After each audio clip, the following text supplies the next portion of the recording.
Hello students, operating system की video series में आज हम बात करने वाले हैं एक बहुत इंपॉर्टेंट टॉपिक के बारे में, दैट इज सीपीयू शेड्यूलिंग।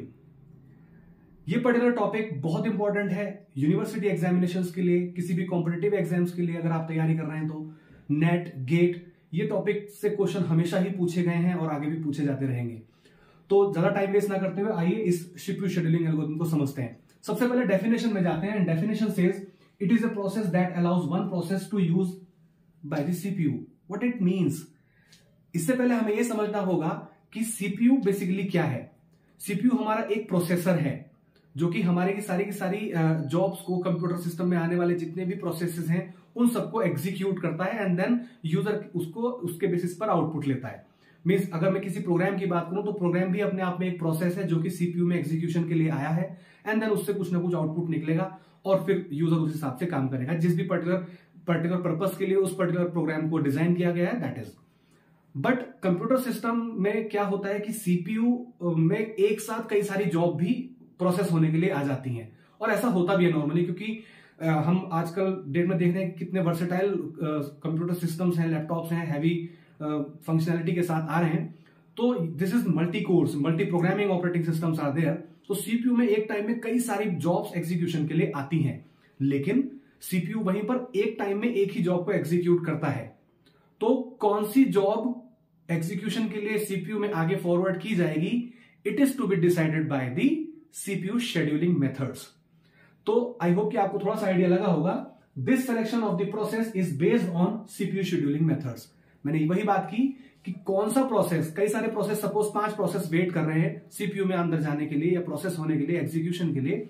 तो सीपीयू कौन से प्रोसेस को एग्जीक्यूशन के लिए लेगा, that is completely decided by कि वो पर्टिकुलर ऑपरेटिंग सिस्टम कौन सी शेड्यूलिंग एल्गोरिथम को यूज कर रहा है। ठीक है, तो इसको आगे बढ़ने से पहले हमें इसके टाइप समझने होंगे। तो इसको टाइप समझने के लिए हम देख सकते हैं कि यहां पर 2 तरह से इसको कैटेगराइज किया जाता है, that is primitive and non primitive. Means primitive schedulings and non primitive schedulings. What actually primitive and non primitive? Primitive is the method जहां पर हम एक प्रोसेस, मान लीजिए सीपीयू में एक प्रोसेस P1 एग्जीक्यूट कर रहा है, वहीं पर उसके एग्जीक्यूशन के दौरान ही वहीं पर P2 रेडी क्यू में पहुंचता है और एग्जीक्यूशन के लिए डिमांड करता है। अब अगर P2 की प्रायोरिटी हाई है, then CPU will automatically terminate the P1 process for a time being and will take the P2 for the execution. This is called preemption और नॉर्मली कॉल्ड कॉन्टेक्स्ट स्विचिंग। हम यहां पर ये बोल सकते हैं कि P2 को P1 ने, या सॉरी P2 ने P1 को कॉन्टेक्स्ट स्विच कर दिया on the basis of priority, on the basis of various methods. वो कुछ भी हो सकते हैं, वो हम आगे पढ़ने वाले हैं 1 by 1। तो यहां पर कहने का मतलब क्या है कि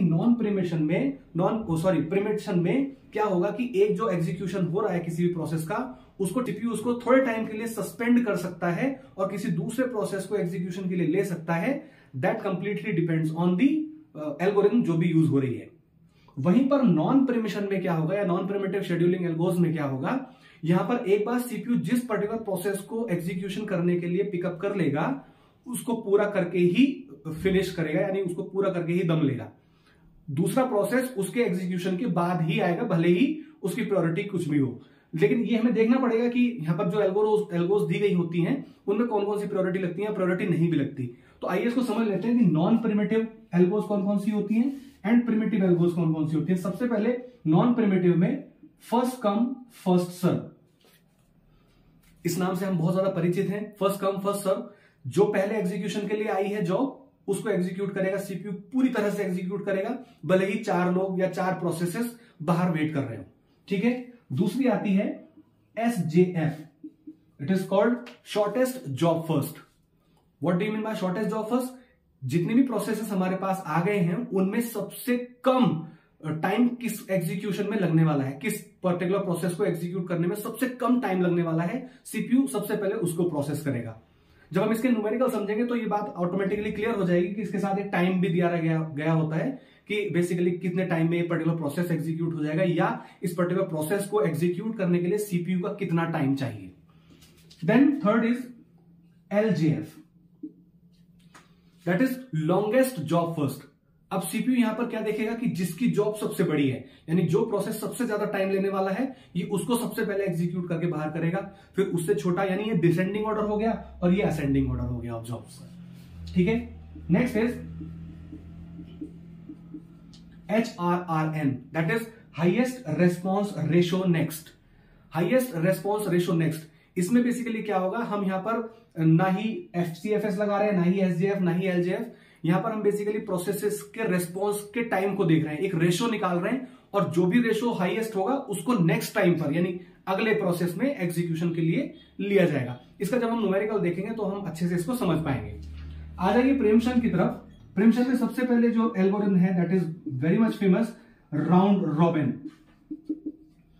राउंड रॉबिन, राउंड रॉबिन में बेसिकली क्या होगा, प्रेमचंद में क्या होगा, क्योंकि हमने बताया कि प्रेमचंद किस तरह का प्रिमिटिव अप्रोचेस हैं कि एक सीपीयू जब एग्जीक्यूशन कर रहा होगा किसी जॉब का तो वो उसको सस्पेंड कर सकेगा on the basis of some criteria जो भी दिया गया रहेगा।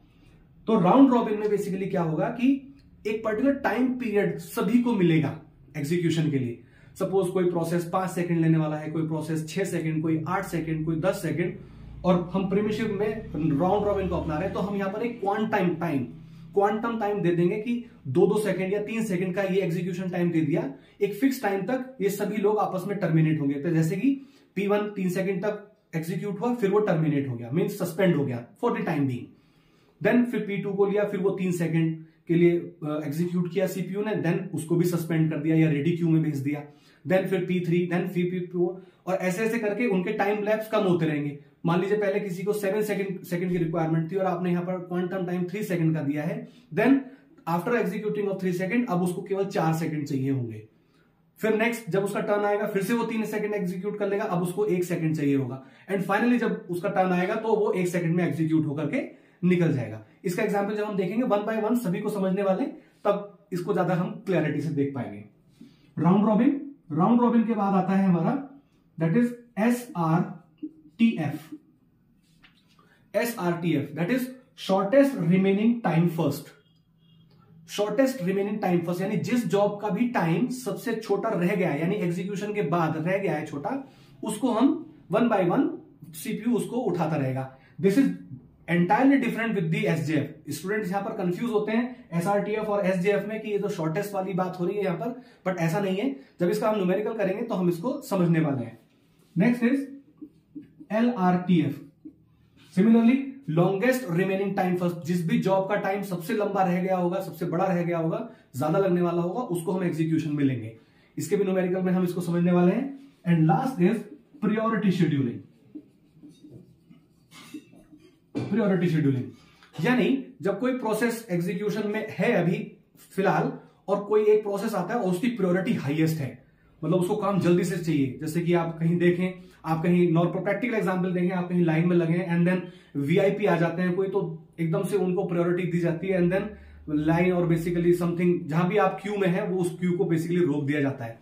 तो यानी जो भी एग्जीक्यूशन में हो रहा है बंदा, उसको थोड़े टाइम के लिए सस्पेंड करके एंड देन वीआईपी को एंट्री दी जाती है। तो सिमिलरली यहां पर देखना पड़ता है कि प्रायोरिटी किसकी है। यहां पर हमारे पास जब भी क्वेश्चन दिया रहेगा तो जॉब्स के साथ प्रायोरिटी भी असाइन दी गई होगी कि इसकी प्रायोरिटी क्या है। अब यहां पर प्रायोरिटी ये मेंशन होगा क्वेश्चन में कि आप हाईएस्ट टू लोएस्ट ले रहे हैं या लोएस्ट टू हाईएस्ट ले रहे हैं, मतलब priority 1 is highest and priority 5 is the lowest, या उल्टा priority 5 is highest and priority 1 is lowest. तो ये क्वेश्चन में आपके इजीली मेंशन होगा, अच्छे से दिया रहेगा, और यहां पर उन्हीं बेसिस पर हम यहां पर काम करने वाले हैं। तो अभी हम आगे समझने वाले हैं सबसे पहले मेथड को, दैट इज FCFS, क्योंकि ये एक बेस क्रिएट करेगा आपको समझने के लिए। और इससे पहले मुझे कुछ टर्मिनोलॉजी डिस्कस करनी होगी, जो कि इन एल्गोरिथम को हम यूज कर रहे हैं। इन एल्गोरिथम को यूज करने के पीछे पर्पस क्या है, इससे हम बेसिकली आउटपुट क्या निकाल रहे हैं, ठीक है। तो उन आउटपुट बेसिकली निकलते हैं टाइम्स में, तो उसको मैं डिस्कस कर लेता हूं आगे। सीपीयू शेड्यूलिंग में आगे बढ़ने से पहले इसके कुछ कंटेंट को डिस्कस कर लेते हैं, जो कि बहुत इंपॉर्टेंट है। सबसे पहले arrival time and burst time, ये दोनों चीजें आपको क्वेश्चन के अंदर दी गई होंगी। What do you mean by the arrival time? Arrival time is the time when a process basically reaches to the ready queue. Ready queue क्या है? देखिए, जब भी सीपीयू में एग्जीक्यूशन के लिए कोई भी प्रोसेस आएगा तो वो थोड़ी देर बाहर वेट करेगा। ऐसा नहीं कि वो डायरेक्टली सीपीयू उसको सबको उठा लेगा, क्योंकि सीपीयू हो सकता है किसी दूसरे काम में के बिजी हो। तो वो बेसिकली कुछ वेट करने के लिए बोलेगा, तो उसको एक स्पेस देना पड़ेगा, that is called ready queue. ये नॉर्मली उसी तरह से जैसे कि हम कहीं इंटरव्यू देने के लिए जाते हैं, तो एक बारी में एक ही बंदे का इंटरव्यू चल रहा होता है, and then there is a waiting area outside, तो जहां पर अब अगले आने वाले कंटेस्टेंट्स या जो पार्टिसिपेंट्स हैं वो वेट कर रहे होते हैं। तो this is like waiting area है, यानी वेटिंग क्यू है, this is called ready queue. Ready means अब इनका नंबर आने ही वाला है, या सीपीयू इनको एग्जीक्यूशन के लिए पिकअप करने ही वाला है। तो अराइवल टाइम वो टाइम होगा यानी जब एक प्रोसेस रेडी क्यू में अपने आप की एग्जीक्यूशन क्लेम करने के लिए पहुंचेगा कि भाई मुझे भी प्रोसेस होना है, तो this is the ready queue, जहां पर प्रोसेसेस बेसिकली वेट करते हैं for the time being, and then it is called arrival time. What do you mean by burst time? The time required by a process to execute. ये वो particular पूरा time frame है जितना कि इस particular एक प्रोसेस को execution के लिए सीपीयू से चाहिए, या दूसरे शब्दों में इस पर्टिकुलर प्रोसेस को एग्जीक्यूट करने में सीपीयू जितना टाइम लेने वाला है, ये बेसिकली कहा जाता है burst time. Burst time that is called completion time. अब कंप्लीशन टाइम, एक आप देख रहे हैं turn around time, waiting time and response time. ये जो 4 टाइम्स हैं, ये बेसिकली हमें कैलकुलेट करने हैं थ्रू दी मेथड, जो भी मेथड दिए रहे हैं, एफसीएफएस है, एसजीएफ है, राउंड रॉबिन है, प्रायोरिटी है, ये दोनों आपको क्वेश्चन में दिए रहेंगे, and then you have to calculate all of them. You have to calculate all of them. तो what is the completion time? जब भी एक प्रोसेस कंप्लीट होकर के जिस पर्टिकुलर टाइम पर उसका एग्जीक्यूशन खत्म हो जाएगा, it is called completion time. Okay, this will be called completion time, यानी जब एक प्रोसेस कंप्लीट हो गया, पूरा एग्जीक्यूट होकर के निकल गया। हो सकता है आप प्रीएम्पशन में काम कर रहे हैं तो बार बार एग्जीक्यूशन में जा रहे हैं, फिर सीपीयू थोड़ी देर के लिए आपको टर्मिनेट कर दे रहा है या सस्पेंड कर दे रहा है, तो आप रेडी क्यू में जा रहे हैं, फिर आ रहे हैं, फिर जा रहे हैं, फिर जा रहे हैं, फिर आ रहे हैं। ऐसा कई बार हो सकता है प्रोसेस के साथ, और हम एग्जाम्पल देखने भी वाले हैं, ऐसा होगा भी। लेकिन जब एक प्रोसेस कंप्लीटली अब अपना एग्जीक्यूशन खत्म करके निकल गया, वो जो पर्टिकुलर टाइम होगा, it will be called its completion time. What is turn around time? Turn around time will be calculated on the basis of this formula, that is completion time minus arrival time. ये थोड़ा सा practice करने से एकदम याद हो जाएगा, that is completion time minus arrival time. Waiting time, waiting time में हम ये कैलकुलेट करते हैं कि एक प्रोसेस को कितना वेट करना पड़ा, कितना वेट करना पड़ा, तो यानी turn around time minus burst time. ठीक है, turn around time minus burst time, इसका फॉर्मूला ये है। रेस्पॉन्स टाइम, रेस्पॉन्स यानी इसको आप वैसे भी समझ सकते हैं कि रेस्पॉन्स कब मिला आपको, यानी the time at which the process get CPU first time minus arrival time. इसका मतलब ये हुआ कि मान लीजिए कोई एक प्रोसेस आकर के बैठा है बहुत देर से, रेडी क्यू में है वो, सीपीयू ने उसको एग्जीक्यूशन में लिया, वो टाइम नोट हो गया, यानी सीपीयू ने सपोज मान लीजिए 3 सेकंड पर उसको एग्जीक्यूशन में लिया, उस टाइम 3 टाइम यूनिट था सीपीयू में, एग्जीक्यूशन के लिए ले लिया। उसके बाद फिर प्रीएम्पशन में काम कर रहे हैं तो उसको बीच में सस्पेंड करना पड़ा, फिर लिया गया, फिर सस्पेंड करना पड़ा, फिर लिया गया, और ऐसा ऐसा चला। तो जब भी वो कंप्लीट होगा तो वो उसका कंप्लीशन टाइम बनेगा। लेकिन यहां पर यह देखना है कि वो कब पहुंचा था। मान लीजिए वो आ गया था 1 टाइम यूनिट पर, और उसको सीपीयू ने रेस्पॉन्स दिया 3 टाइम यूनिट पर, तो उसका जो वेटिंग टाइम है यानी रेस्पॉन्स टाइम है, वो बेसिकली रहा हमारा 2 सेकंड का। तो यानी सीपीयू ने जब उसको पहली बार रेस्पॉन्स दिया, हम यहां पर फर्स्ट टाइम की बात इसलिए कर रहे हैं क्योंकि प्रीएम्पशन में वो उसको बार बार टाइम देगा, लेकिन पहली बार उसको कब मिला रेस्पॉन्स, और वो कब पहुंचा था। भाई पहुंचा ही लेट होगा तो जाहिर सी बात है रेस्पॉन्स कहां से देगा सीपीयू। तो जब सीपीयू ने रेस्पॉन्स दिया पहली बार और वो जब पहुंचा था, तो उसके बीच के गैप को हम रेस्पॉन्स टाइम बोलेंगे। ठीक है, तो अभी हम यहां पर एग्जाम्पल समझने वाले हैं एफसीएफएस का। ये एक बेस क्रिएट करेगा आपको आगे आने वाले और एग्जाम्पल्स के लिए। आइए देखते हैं एफसीएफएस का एक एग्जाम्पल। एफसीएफएस को समझने के लिए हमने यहां पर एक एग्जाम्पल ले लिया है एफसीएफएस सीपीयू शेड्यूलिंग को। आप देख सकते हैं यहां पर हमें 3 चीजें रखी है, नंबर ऑफ प्रोसेसेस यानी P1, P2, P3, P4, P5, ये कितने भी हो सकते हैं। एक एग्जाम्पल के तौर पर हम यहां पर 5 ले रहे हैं।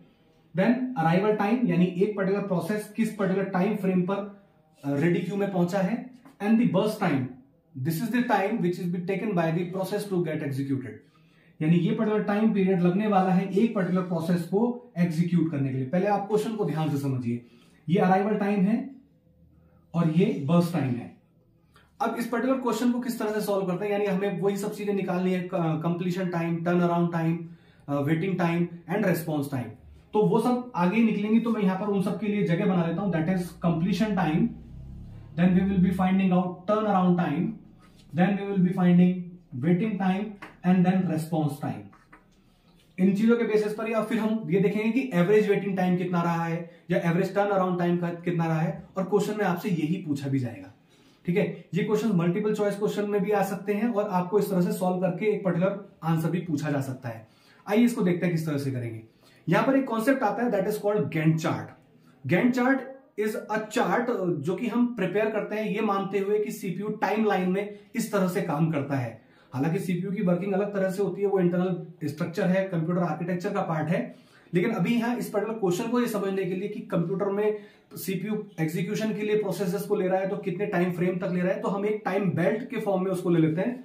तो इस तरह से कुछ बना लेते हैं। यहां पर हमने एक टाइम बेल्ट की फॉर्म में एक तरह से बना लिया है and it is called Gantt chart. It is called Gantt chart. Okay, this is called Gantt chart. और हम इसको ले रहे हैं कि ये सीपीयू टाइमिंग है और अभी सीपीयू का टाइम 0 है, यानी अभी हम क्वेश्चन स्टार्ट कर रहे हैं, अभी हमने सिस्टम को ऑन किया है, ये मान रहे हैं।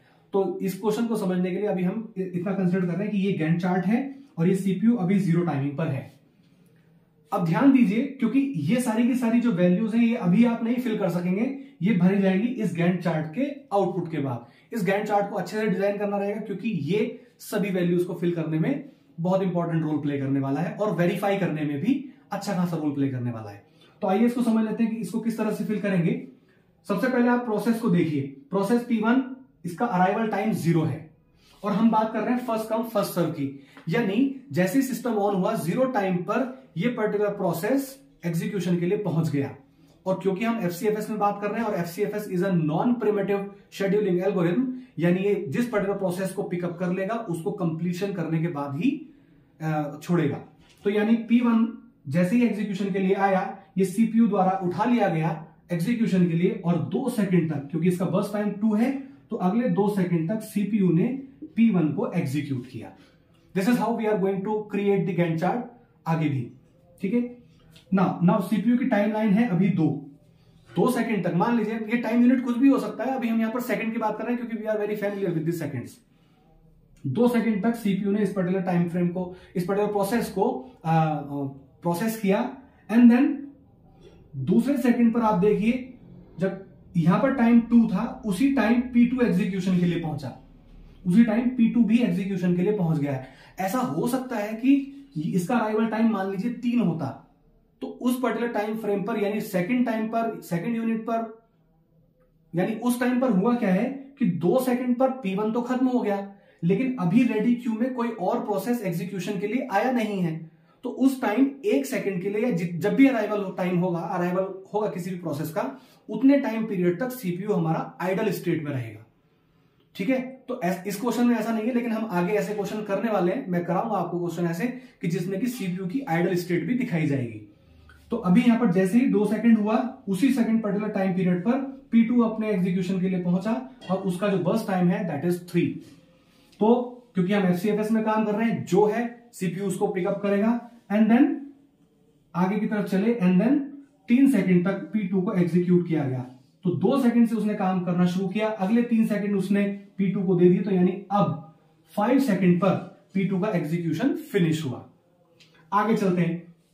जब यहां पर 5 सेकंड हुए तब देखिए आप P3 का अराइवल टाइम 3 है, P4 का अराइवल टाइम 3 है एंड P5 का अराइवल टाइम 4 है, यानी तीनों ही रेडी क्यू में पहुंच गए।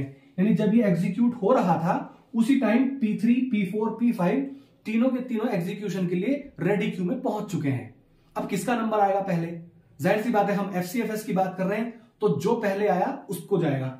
अब यहां पर भी आप देखिए दोनों का अराइवल टाइम सेम है, यहां पर हो जाती है कॉन्फ्लिक्ट। यहां पर दोनों का अराइवल टाइम सेम है, ऐसे में आपको क्या करना है, अगर अराइवल टाइम भी सेम होता है और आप एफसीएफएस में काम कर रहे हैं तो आप पहले किसको पिकअप करेंगे, यानी सीपीयू पहले किसको पिकअप करेगा, तब आप चले जाइए असेंडिंग ऑर्डर में। यानी यहां पर हो सकता है ABCDEFGH या WXYZ कुछ भी दे रखा हो सकता है, प्रोसेस का नाम भी दे रखा हो सकता है, तो आप पहले वाले पे चले जाइए क्योंकि एफसीएफएस में बेसिकली ऑर्डर वाइज चला जाता है। तो हम यहां पर प्रोसेस के नाम पर चले गए एंड देन P3 को एग्जीक्यूशन के लिए उठाया गया। P3 को एग्जीक्यूशन के लिए सीपीयू ने लिया, उसका बर्स्ट टाइम है 1, यानी 5 से लेकर के 6 सेकंड तक, यानी अगले एक टाइम यूनिट तक सीपीयू ने P3 को प्रोसेस करके बाहर निकाल दिया। देन क्या कोई और नया प्रोसेस पहुंचा है क्या? नहीं, ऑलरेडी P4 एंड P5 पहले से वेट कर रहे हैं और कोई नया पहुंचा नहीं है, यानी P4 एंड P5 अब एग्जीक्यूशन के लिए रह गए। ऑर्डर वाइज चले तो पहले P3, अब यहां पर आप देखिए P4 एंड P5 में पहले कौन पहुंचा था जिसका अराइवल टाइम पहले था? जी हाँ, P4 का अराइवल टाइम 3 था, P5 का अराइवल टाइम 4 था। तो हम P5 को अभी नेग्लेक्ट करेंगे, P4 को वरीयता देंगे क्योंकि FCFS में काम कर रहे हैं। तो P4 को एग्जीक्यूशन के लिए लिया गया और उसका बर्स्ट टाइम है 3, 6 से स्टार्ट करके 9 तक उसका एग्जीक्यूशन हुआ और P4 को एग्जीक्यूट करके CPU ने बाहर निकाल दिया। And then only P5 is left, तो P5 को एग्जीक्यूशन के लिए लिया गया। 3 सेकंड उसका बर्स्ट टाइम है, 9 से लेकर के 12 तक P5 को एग्जीक्यूट कर दिया गया। तो this is the Gantt chart जो कि इस पर्टिकुलर क्वेश्चन के लिए FCFS को फॉलो करते हुए बनाया गया है। ये बहुत ध्यान से बनाना है, हालांकि FCFS वाले में कुछ ज्यादा दिक्कत है नहीं, आगे आने वाले क्वेश्चंस में थोड़ी कॉम्प्लेक्सिटीज बढ़ेंगी, लेकिन अभी हम बात कर रहे हैं कि ये गैंट चार्ट अगर अच्छे से बन गया तो फिर इसके बेसिस पर इन वैल्यूज को फिल करते हैं। आइए देखिए कंप्लीशन टाइम। सबसे पहले हम देखें P1 का कंप्लीशन टाइम क्या है। P1 कब कंप्लीट हुआ था? P1 का कंप्लीशन टाइम होगा यानी जब उसका कंप्लीशन फिनिश हो गया, किस पर्टिकुलर टाइम पर उसका कंप्लीशन फिनिश हुआ है। P1 स्टार्ट हुआ था 0 पे, कंप्लीट हुआ 2 पे। ऐसे ही P2 स्टार्ट हुआ था 2 पे, कंप्लीट हुआ 5 पे। ऐसा ही सभी प्रोसेसेस को हम देख सकते हैं। तो P1 का जो कंप्लीशन टाइम है वो 2 है, P2 का कंप्लीशन टाइम 5 है, P3 का कंप्लीशन टाइम 6 है, P4 का 9 एंड P5 का 12। वही अगर हम टर्न अराउंड टाइम की बात करें तो टर्न अराउंड टाइम में जो हमने फॉर्मूला बताया था that is completion time minus arrival time. आपको याद होगा, आप पॉज करके देख सकते हैं वीडियो को। Completion time minus arrival time is equal to the turn around time. Completion time minus arrival time. तो now we are having completion time, we are having arrival time. Easily हम subtract करके turn around time को यहां पर निकाल सकते हैं। तो 2 minus 0 that is 2, 5 minus 2 that is 3, 6 minus 3 that is 3, 9 minus 3 that is 6, 12 minus 4 that is 8। I hope कि आपको क्लियर हुआ है। Turn around time is easy to calculate, completion time minus arrival time. ठीक है,